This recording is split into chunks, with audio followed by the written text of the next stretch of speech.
Ah, tu vois, c'est quoi ce sourire? Ce sourire, il exprime la joie que j'ai quand je sais qu'aujourd'hui je vais tourner une vidéo dans laquelle je vais cracher sur Jon Jones. Donc salut la zone, j'espère que vous allez super bien. Et aujourd'hui on se retrouve dans une nouvelle vidéo dans laquelle on va simplement passer en revue tous les combattants que Jon Jones a fui. Parce que oui, bien évidemment, ces temps-ci on parle beaucoup du fait que Jon Jones il est en train de fuir un certain combattant dont on va parler là tout de suite.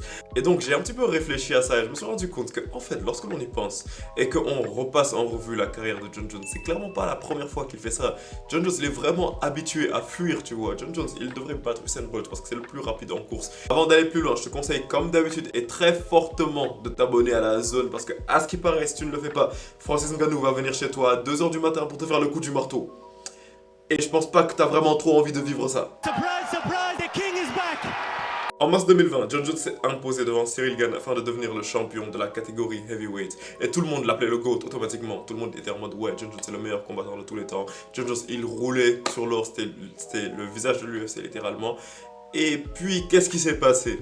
En octobre, il était censé affronter Stipe Miocic afin de faire un combat littéralement pour l'héritage parce que Stipe Miocic à l'heure actuelle n'est plus vraiment relevant. Genre son dernier combat c'était contre Francis Ngannou en 2021 et il s'est fait plier, mais on était juste en mode bon vas-y Jon Jones c'est pas grave, genre t'es le GOAT, on peut te donner ce combat là rapidement après, genre t'en as fini avec l'UFC, tu vois.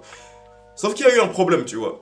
Jon Jones, en octobre, à quelques semaines du combat contre Stipe Miocic, je me souviens bien exactement, c'était à deux semaines, et bah il s'est blessé à l'épaule, tu vois, et donc il a eu une blessure qui allait retarder son retour de 8 mois, tu vois. Donc il fallait qu'il y ait un champion intérimaire, et c'est là que Thomas Spinal, il est entré en jeu, tu vois. Et à 2 semaines, il est venu, il a pris Sergey Pavlovich, qui était le poids lourd le plus dangereux à l'époque, et il l'a plié en moins de 2 minutes pour devenir le champion intérimaire de la catégorie. Et donc maintenant, je te pose la question, à partir du moment où tu es un champion intérimaire, qu'est-ce qui est la suite logique? Bah tu es champion intérimaire, tu affrontes le champion et tu deviens champion. Ou bien au pire tu es champion intérimaire, tu affrontes le champion, tu perds et tu perds ta ceinture intérimaire, tu vois. Ça a toujours été comme ça dans l'UFC. Mais d'un coup, Jon Jones il est en mode non, non, non, il ne mérite pas de me combattre, non. Moi je vais affronter Stipe Miocic. Moi je vais affronter Stipe qui est dans sa quarantaine et qui maintenant il ne sait plus du tout se battre, qui marche avec une canne. Mais ouais, moi c'est Stipe Miocic que je veux affronter. Moi je veux pas affronter Aspinal, non, il ne mérite pas. Et c'est en ce sens que Jon Jones quasiment chaque jour maintenant, depuis octobre, il va lâcher des tweets en mode non mais Aspinal il mérite pas de me combattre en fait. Non mais Aspinal, est-ce que t'as vu le palmarès que j'ai? Aspinal, mais moi je suis le GOAT, mais moi tu mérites pas de me combattre. Excuse me Jon Jones, excuse me. Jon Jones littéralement, il a pris la ceinture à Shogun Rua. Alors que Shogun Rua, il aurait pu exactement sortir le même argument à Jon Jones, tu vois, parce que Jon Jones, lorsqu'il avait 23 ans, il n'avait pas un palmarès incroyable, tu vois, il n'avait pas le palmarès le plus phénoménal de l'histoire, tu vois. Mais Shogun Rua lui a quand même donné l'opportunité de l'affronter afin de gagner la ceinture, tu vois. Et là, Jon Jones, il est en train de faire à Thomas Spinal ce que il ne voulait pas du tout que l'on lui fasse et il est en train de devenir la personne qu'il combattait, tu vois. Après, ce qui est intéressant à voir, c'est que Jon Jones, ces temps-ci, il est dans une affaire judiciaire. Donc ça fait qu'il risque de se faire prendre sa ceinture, tu vois, il risque de perdre la ceinture et ça ce serait l'un des meilleurs trucs en vrai pour être honnête avec toi, genre pour faire avancer la catégorie des heavyweights. Parce que, en ce sens-là, s'il perd la ceinture, littéralement, elle va appartenir à Thomas Spinal, tu vois, d'un coup, genre Thomas Spinal, il va devenir le champion légitimement, tu vois. Et ouais, donc son combat contre Curtis Blades qui arrive dans un mois, ce sera une défense de ceinture. Parce que pour te dire à quel point, genre, ce qui est en train de se passer dans la catégorie heavyweight, ça n'a aucun sens. Thomas Spinal va défendre une ceinture intérimaire contre Curtis Blades, ce qui a littéralement aucun sens, tu vois. Tout simplement parce que Jon Jones il a envie de partir faire une masterclass sur Stipe Miocic et un combat littéralement que personne n'a envie de voir, genre. Même toi, honnêtement, toi je te parle, toi derrière la caméra, toi si tu es fan de Jon Jones, est-ce que tu as vraiment envie de voir Jon Jones contre Stipe Miocic? Genre, est-ce que t'as vraiment envie de voir ça? Littéralement, ça n'intéresse personne. C'est un combat que personne n'a envie de voir. Mais les gars, franchement, ne me dites plus des trucs en mode est-ce que Thomas Spinal peut battre Jon Jones ou bien Jon Jones contre Thomas Spinal qui gagne? La réponse elle est évidente. Thomas Spinal le bat et Jon Jones est en train de le prouver chaque jour en fuyant Thomas Spinal, tu vois. Surprise, surprise, the king is back! Numéro 2, Francis le prédateur Ngannou. Dire le prédateur, ça fait un peu bizarre. Donc après son combat contre Dominic Reyes, Jon Jones a mis sa carrière en attente. On parlera de ça un peu plus tard. Parce que, à ce qui paraît, il cherchait à avoir un super fight contre Francis Ngannou. Je dis bien entre guillemets, à ce qui paraît, il cherchait à avoir un super fight contre Francis Ngannou. En tout cas, ce qui est important à savoir, c'est juste qu'il était en train de bulk pour passer dans la catégorie au-dessus, tu vois. À ce qui paraît également, je le répète, entre guillemets. Et ça, c'était en 2020, lorsque Francis Ngannou était en train de rouler sur le monde et que quasiment toutes les personnes qu'il attrapait, il les mettait KO. Donc, un truc qui est récurrent dans l'UFC, c'est que lorsque quelqu'un il commence à tout détruire entre la catégorie heavyweight et light heavyweight, c'est même littéralement un mème en mode donnez-lui Jon Jones, donnez-lui Jon Jones. Mais sauf que cette fois-ci, comment vous dire que Jon Jones n'était pas trop chaud, tu vois, pour aller affronter Francis Ngannou. Et moi aussi, genre je parle et tout, mais moi aussi j'aurais pas été chaud pour aller affronter Francis Ngannou. Regarde la taille du mec, regarde la bête. Genre, est-ce que toi tu aurais été chaud pour aller affronter Francis Ngannou? Je pense pas. Donc Jon Jones, ce n'est qu'un homme, tu vois, genre c'est qu'un homme. Donc lui également, il n'était pas chaud pour affronter Francis Ngannou. Et c'est pendant cette période-là que également il a sorti son arme secrète, tu vois, genre sa plus grosse technique. Twitter, il partait sur Twitter après, il était tout le temps en train de dire que ouais, non, l'UFC ne le respecte pas et tout. Et la raison pour laquelle il disait ça, c'est parce que selon lui, ce qu'il voulait, c'était organiser un super fight contre Francis Ngannou, mais il disait que l'UFC ne le payait pas assez pour entrer dans la cage contre Ngannou, tu vois. Ce qui est légitime, moi également, j'ai pas envie d'entrer dans la cage contre Francis Ngannou, je te comprends, Jon Jones. Donc, en ce sens, lorsque Jon Jones était en train de faire des négociations avec l'UFC pour affronter Francis Ngannou, écoute-moi bien, on lui a proposé 10 millions de dollars pour ce combat. Et là, je te parle pas des primes ni rien. On lui a proposé 10 millions de dollars pour affronter Francis Ngannou. Mais t'es en mode, non, c'est pas assez. Non, moi j'affronte pas Ngannou. Genre, c'est pas assez. Après, genre, c'est là qu'il a vraiment fait un très gros retrait de l'UFC, je pense, pendant 2 ans, afin selon lui, entre guillemets encore, je dis, selon lui, il a pris ce retrait pour pouvoir bulk et pouvoir bien venir en forme dans la catégorie des heavyweights, tu vois.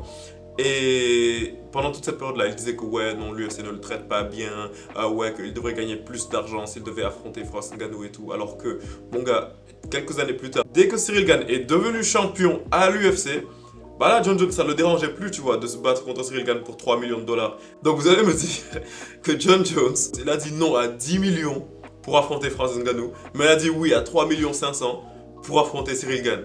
Et vous allez pas vous dire qu'à un certain moment, Jon Jones il avait peur d'affronter Francis Ngannou. Surprise, surprise, the king is back!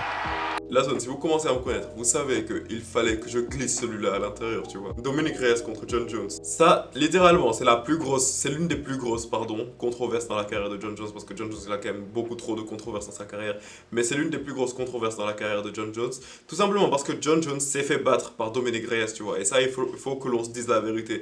Jon Jones, il s'est battu contre Dominic Reyes à l'UFC 247 en 2020, en février plus précisément, et dans ce combat, Jon Jones, il est venu. Et pour te résumer ce combat, ce qui s'est passé, c'est que sur les 3 premiers rounds, Dominic Reyes a fait une masterclass sur Jon Jones. Il l'a cook de A à Z. Et sur les 2 deuxièmes rounds, Jon Jones, il s'est ressaisi après. Genre là, il tenait le rythme, tu vois.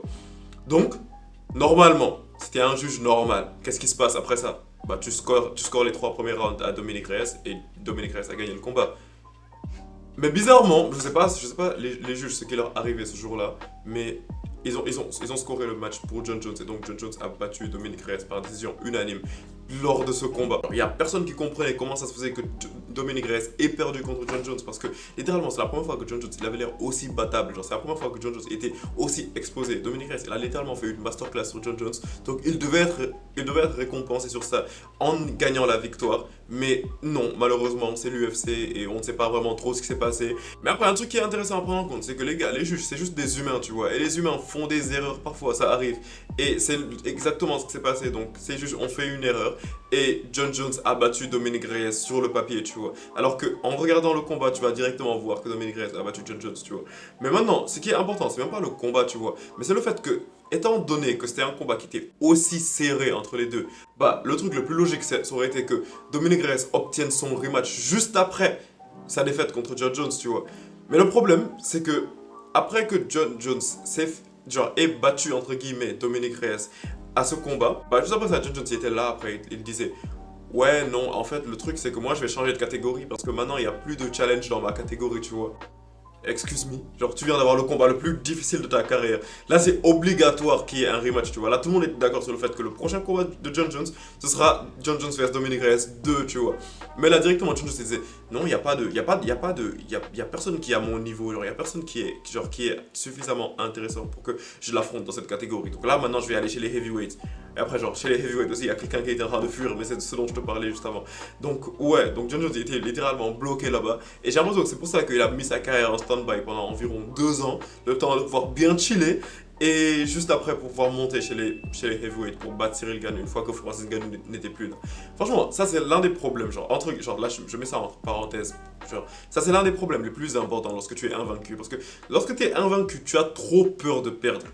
John Jones, il va faire que fuir des combats parce qu'il a peur de perdre. Il a littéralement peur de perdre sa série d'invincibilité parce que toute sa carrière, elle est basée sur ça. Alors que lorsque tu regardes un combattant comme n'importe qui, comme Alex Pereira, tu vois, Alex Pereira, il est prêt à prendre n'importe qui.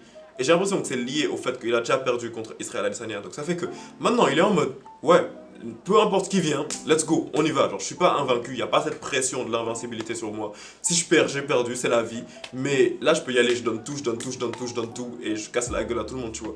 Ce que John Jones ne peut pas faire, tu vois, au contraire. Surprise, surprise, the king is back!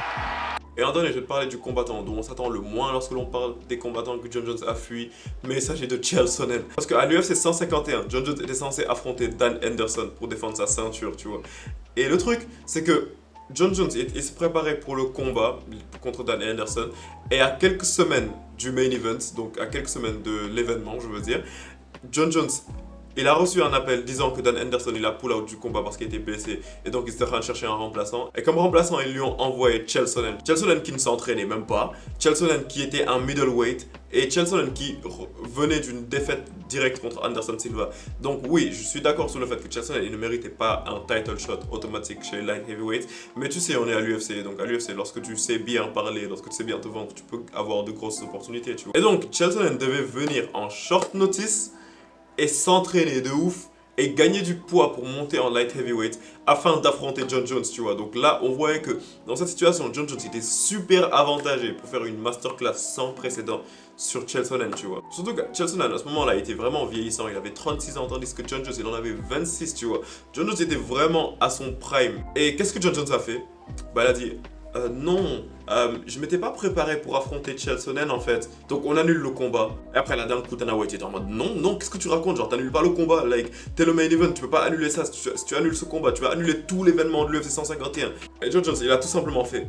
En fait, j'annule le combat, j'annule l'événement, j'annule tout l'UFC 151, seulement parce que moi, je me sens pas prêt pour affronter Chael Sonnen. Ah non, même si Chael Sonnen, il est vieux et que là, il est nul, et genre, qu'il vient de se faire battre par Anderson Silva, non, je peux pas contre lui, moi. Imagine, je perds ma série d'invincibilité. Ah non, moi, je déconne pas avec ça, hein. Ah non. Et par conséquent, l'UFC 151 n'a jamais eu lieu. Et cet événement s'est fait annuler, tout simplement parce que John Jones, il avait peur d'affronter Chael Sonnen, tu vois. C'est ça votre GOAT. C'est ça votre GOAT. Mais bon, comme d'habitude, dis-moi ce que tu en penses dans les commentaires. Comme d'habitude, je suis pressé de te le lire. Et si cette vidéo t'a plu, je te conseille tout simplement de t'abonner à la zone. Et on se capte bientôt la famille pour une prochaine vidéo. Peace out.